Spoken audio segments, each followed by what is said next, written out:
प्रदीप भवन के दरवाजे पर बैठा प्रदीप पैर पर पैर चढ़ाए अखबार पढ़ रहा था। ससुर की धोती खींचकर भागी बहू।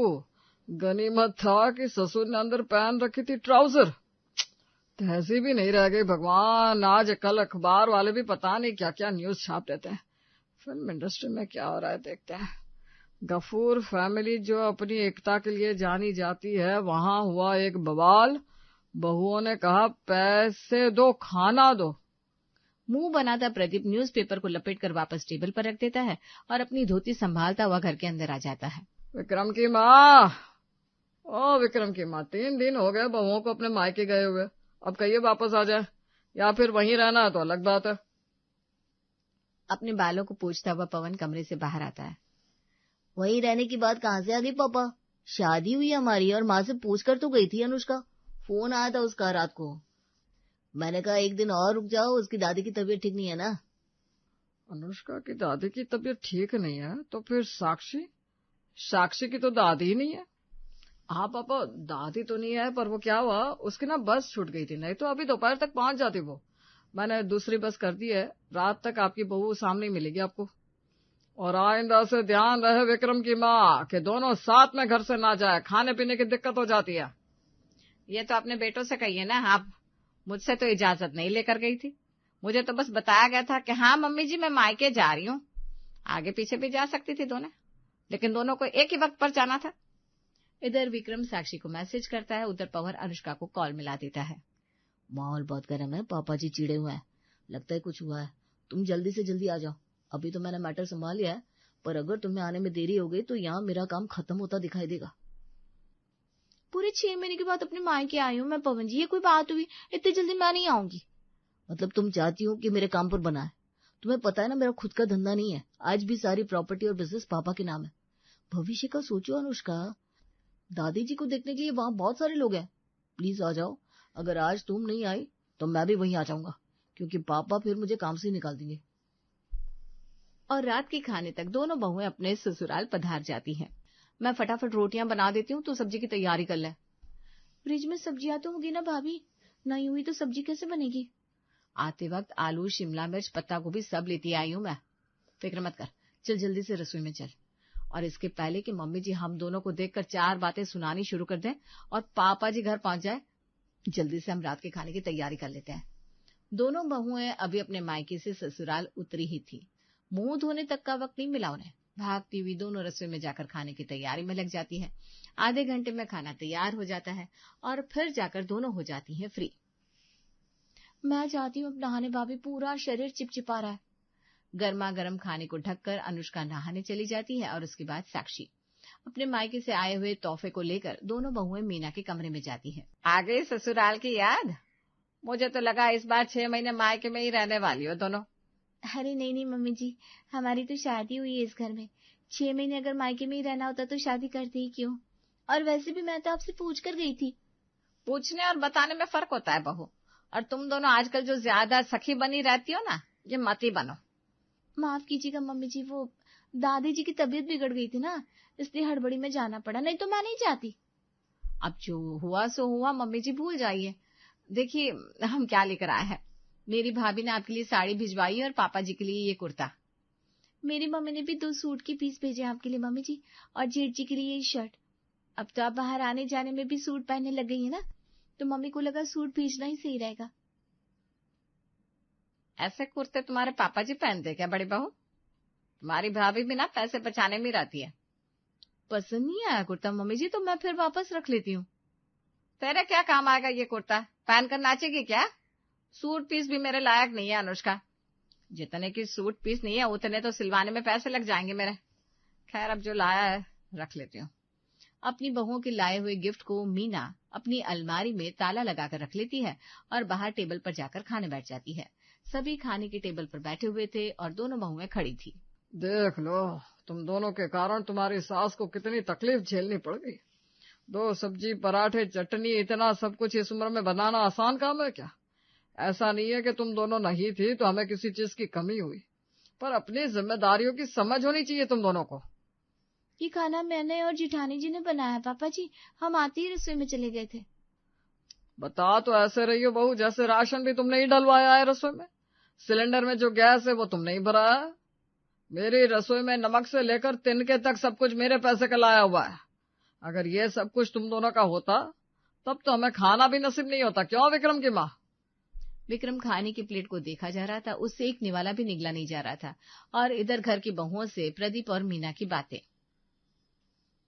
नहीं खाना है तो उठ जाते, हम तो भाई भूखे हैं, हमें तो खाने दो। पर नहीं, पहले 4 बातें सुनाई जाएगी, उसके बाद कहीं जाकर हमें खाना नसीब होगा। अनुष्का तो फिर भी किसी तरह खड़ी थी, पर साक्षी से भूख बर्दाश्त नहीं हो रही थी। वो चेयर खिसक कर खुद भी खाने बैठ जाती है। विक्रम, ये बहू कैसे खाने बैठ गई हमारे साथ? कभी देखा है मुझे तेरी दादी के सामने बैठकर खाते हुए? भूख तो भूख होती है मम्मी, पर बड़ों का आदर तो सबसे जरूरी है। क्या कह रहा था साक्षी, तुम ना रसोई में जाकर खा लो। अब ठीक है ना मम्मी, सामने नहीं खाना, पीछे तो खा सकती है ना। अरे खुद भूख लगी तो 2 मिनट बर्दाश्त नहीं हुआ बहू तुमसे, और यहाँ अपने बूढ़े सास ससुर पति देवर सबको छोड़कर मायके चली गई थी। साक्षी इस बात पर कोई जवाब नहीं देती और अपना फोकस अपने खाने पर ही रखती है। अनुष्का किचन में चली जाती है और फटाफट खड़े खड़े खाना खा लेती है। रात को डिनर के बाद ऐसी बातें मुझसे और बर्दाश्त नहीं होती भाभी। आज अगर मुझे दवाई ना लेनी होती तो मैं खाना खाती ही नहीं। इस तरह कौन बोलता है? और हमारे पति क्या कोई स्टैंड नहीं ले सकते हमारा? सच बता रही हूँ, अगर मैं काम कर रही होती ना तो ये घर छोड़कर कब का चली गई होती। कल शादी होकर नहीं आई है तू? 2 साल तेरी शादी को हो गया, 3 साल मेरी शादी को। इस घर में अपने पतियों के साथ बात भी कहा करने दी जाती है हमें, जो घर छोड़कर दूसरा घर बसा लेते हैं हम। और ऐसे तू खाने पीने की बात पर रोने लगी, फिर तो हो गया। 24 घंटे तो यहाँ सबकी कोशिश हमें रुलाने की होती है। देखा नहीं मुझ पर कैसे पापा जी चालू थे, मम्मी जी चालू थी, पर वह फुल इग्नोर मारती हुई खा रही थी। कुछ नहीं बोलेंगे, फिर इन्हें भी हमारी बदतमीजी की आदत हो जाएगी। तू भी बदतमीज बन जा। अनुष्का को अपने ससुर जी की बोली बहुत चुप गई थी। वो पूरी रात रोती रही। आप कुछ नहीं कर सकते पवन, इतनी मेहनत से हम खाना बनाते हैं और यहाँ किसी के साथ बैठकर खाना खाने की इजाजत भी नहीं है हमें। पिछली बार पता है क्या हुआ था? दोपहर को मुझे जल्दी भूख लगी, पापा जी आए नहीं थे तो मैंने भूख से एक पापड़ सेक कर खा लिया। इतनी बातें सुनाए मम्मी जी ने मुझे, इतनी सी बात पर क्या कहूँ? मैं किसी भूखे नंगे के घर से नहीं आई हूँ। मैं कल बात करता हूँ घर पर इस बारे में। अनुष्का को भरोसा नहीं था कि पवन उसके लिए स्टैंड ले पाएगा, पर पवन के एटलीस्ट पॉजिटिव रिस्पांस से अनुष्का बेटर फील करती है और सो जाती है। अगली सुबह दोनों बहुएं फिर से अपने काम पर लग जाती है। क्या बन रहा है बहू नाश्ते में? 4 कदम चलकर मम्मी जी रसोई में आकर देख नहीं सकती, हॉल में बैठकर चिल्लाना है बस। फिर पापा जी कहते हैं हम घर में हल्ला मचाती रहती हैं। मम्मी जी पोहे बना रहे हैं हम। तो फिर जो रात को आलू की सब्जी और पराठे बने थे उसका क्या हुआ? खत्म तो हुआ नहीं होंगे, हमने तो आधे से भी आधा पेट खाया था। अरे विक्रम की माँ, अब आपकी प्यारी बहुएं जो आ गई है, खाना तो जल्दी खत्म होगा ही। अनुष्का सभी को नाश्ता परोस रही थी, तभी पड़ोसी मोहन वहां आता है। आपकी तो ठाट है प्रदीप भैया, बहुएं हथेली पर रखती है आपको। तो रखेंगी। उस हथेली में जहाँ खाना आता है वो मेरे पैसे से ही तो आता है। अब करता धरता मैं हूं तो मुझे हथेली पर नहीं रखेंगे तो हथेली में पैसे कहाँ से आएंगे बताओ? वो तो हम आपकी इज्जत करते पापा जी, नहीं तो नहीं करने वाली बहुएं सब कुछ लेकर भी कुछ नहीं करती। वो क्या है ना मोहन अंकल, पापा जी बिजनेसमैन है, तो जिस चीज के उनके हाथ में पैसे ना रखे जाए वो उनसे छूटते नहीं। तो आज से पापा जी जब भी मैं रसोई में कुछ खाऊंगी ना तो उस खाने के पैसे किचन में रख दिए जाएंगे। पर अच्छी बात ये होगी कि सिलेंडर आपका होगा, राशन आपका होगा, पर मेहनत मेरी। फिर भी मैं आपको पैसे दूंगी, क्योंकि मैं अपनी मेहनत के पैसे अपने घर वालों से नहीं मांगना चाहती। बिजनेस वुमन नहीं हूं ना। अनुष्का की बात सुनते ही सभी चौंक जाते हैं। पवन लगातार उसकी ओर देख रहा था। विक्रम सन्न रह जाता है। अरे बाप रे, आज अनुष्का को क्या हो गया? अपनी देवरानी को सही के लिए लड़ते हुए देखकर साक्षी किचन से आती है और उसकी हाँ में हाँ मिलाती हुई कहती है, सिर्फ तुम क्यों दोगी पैसे? पैसे मैं भी दूंगी अनुष्का, पर मैं तुम्हारे जैसे नहीं हूँ। मैं अपने किए हुए काम के पैसे लूंगी भी, क्योंकि जो 24 घंटे मैं यहाँ बर्बाद करती हूँ, अगर ये वक्त मैं बाहर किसी ऑफिस में दे रही होती तो मेरी कमाई होती, फिर मैं आराम से उस पैसे को अपना कहकर अपनी लाइफ एंजॉय कर सकती थी। पर यहाँ बंधुआ मजदूर की तरह मुझे रखा जाता है। तो कपड़े धोने से लेकर बर्तन धोने तक, झाड़ू पोछा से लेकर एक वक्त के खाना बनाने तक, हर काम की मैं जो चार्ज करूंगी वो आपको बता दूंगी। मम्मी जी, आप मेरे काम के पैसे मुझे दे दिया करिएगा और मैं अपने हर वक्त के खाने और हर अलग खर्चे के पैसे पापा जी को दे दूंगी। ठीक है ना पापा जी? बाहर वालों के सामने इस तरह की बात करके तुम दोनों को लग रहा है कि तुम मुझे नीचा दिखा दोगी? बिल्कुल भी नहीं। बहू, मैं बिजनेसमैन ही हूँ। अब तुम दोनों को तुम्हारे काम के पैसे मिलेंगे भी और हर खर्च के पैसे कटेंगे भी। फिर अपने आप समझ में आ जाएगा कि जो पैसा कमाता है उससे ज्यादा किसी और की वैल्यू नहीं होती। मुझे मंजूर है। बस फिर क्या था, दोनों बहुएं अपने अपने कमरों में जाकर चार्जेस की लिस्ट बनानी शुरू कर देती है। अपने कमरे के दरवाजे को बंद कर साक्षी गुस्से में पेन पटकती है। ठीक है, अब सब कुछ हिसाब से होगा। सुबह चाय बनाने के 50 रुपए, नाश्ता बनाने के 100 रुपए, कपड़े धोने के 150, मशीन में हाथ से धोने के 300, मम्मी की बातें सुनना 200 मेंटल चार्ज। अच्छा है, जब फ्री की सर्विसेज बंद हो जाएगी ना, तब पापा जी और मम्मी जी को पता चलेगा कि ये घर सिर्फ पापा जी के पैसों से नहीं चल रहा था। इतने में फोन उठाकर साक्षी लिस्ट की फोटो खींचती है। आज से सब डिजिटल रिकॉर्ड में रहेगा। यहाँ साक्षी ने कमान कस ली थी, उधर अनुष्का भी दरवाजा बंद करके मोबाइल के नोट्स पर लिस्ट बनाती है। झाड़ू पोछा 120, बर्तन धोना 130, खाना बनाना 200। ये सब तो हो गए घर के काम। इसके अलावा मम्मी जी की सहेलियां आ जाती है या पापा जी के क्रेडिटर आते, उस वक्त उनके सामने किसी मूर्ति की तरह में बिठा दिया जाता है। मेहमानों के लिए एक्स्ट्रा खाना बनाना पड़ता है 100 अलग। तो ये सब प्रीमियम फैसिलिटी के लिए पैसे अलग से लगेंगे। अंदर ये लिस्ट तैयार हो रही थी, तभी मीना आवाज लगाती है। अरे बहू, ये क्या, सिर्फ पोहे सामने रखकर चली गई? पोहे से पेट नहीं भरता मेरा, जरा 2 रोटियां लाकर दे। अनुष्का से रुका नहीं जाता, वो फौरन अन्नपूर्णा की तरह रसोई में जाती है और गर्मा गर्म 2 रोटियां सेक कर अपनी सास के प्लेट में रख देती है। मीना जैसे ही उस रोटी का पहला कोर तोड़कर खाने जाती है, अनुष्का उसका हाथ पकड़ लेती है। ऐसे कैसे मम्मी जी, पहले मेरे काम के पैसे तो दीजिए मुझे। ऐसे तो खाना बनाने के चार्जेस अलग है मेरे, पर बीच में अगर कोई फरमाइश आ गई और भाग कर गर्मा गर्म खाना बनाना पड़ा मुझे, तो उसके पैसे अलग लगेंगे। फिलहाल पापा जी इन 2 रोटियों के बस 20 रुपए दे दीजिए, बिजनेस की बोहनी तो कर लो। बिल्कुल, ये लो बहू।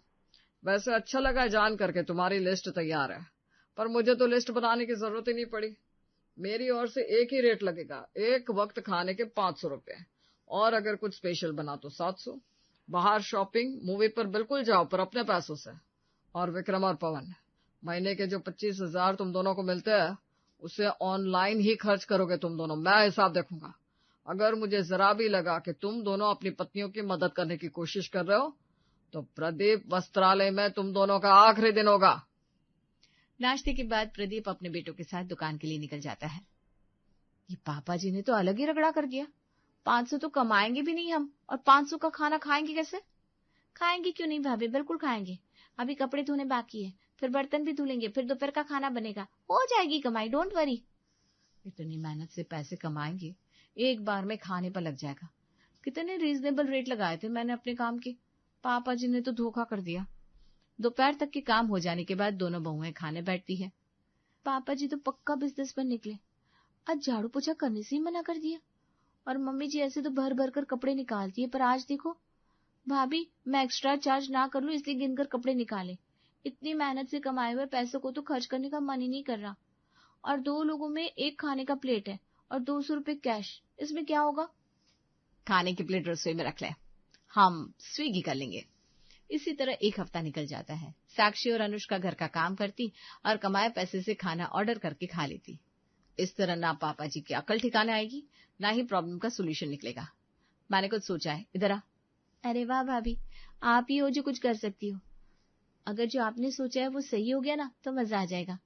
साक्षी और अनुष्का तैयारियों में लग जाती है। एक एक कर दोनों अपनी सास से लेकर ससुर जी के दोस्त रिश्तेदारों तक, अपने मायके वालों, रिश्तेदारों, आस पड़ोसी सभी को फोन करके अगली रात खाने पर बुला लेती है। अरे भाभी, आप? तूने ही तो बुलाया था मीना, मेरा मतलब है तेरी बहुओं ने। किस्मत वाली है तू जो तुझे सरप्राइज देती है तेरी बहू इस तरह, वरना इतना जमावड़ी को बुलाकर सबको बनाकर खिलाना आजकल कौन करना चाहता है। पैसे कमाने का अच्छा तरीका ढूंढा है देवरानी जेठानी ने। जितने ज्यादा लोग खाना खाएंगे उतने ज्यादा पैसे बढ़ाकर लिस्ट पकड़ा देगी। बड़ी तेज हो रही है दोनों। प्रदीप भवन का हॉल जैसे किसी बुफे काउंटर में तब्दील हो गया था। सभी मेहमान प्लेट लेकर यहाँ से वहां घूम रहे थे। बूंदी रायते से लेकर हलवे तक, पापड़ से लेकर पनीर बटर मसाले तक, क्या कुछ नहीं था खाने में। दाल चावल नान सब कुछ। अरे बेटा, सभी को खिला रही हो, खुद तो खाना खाओ। चलो जल्दी से प्लेट ले लो।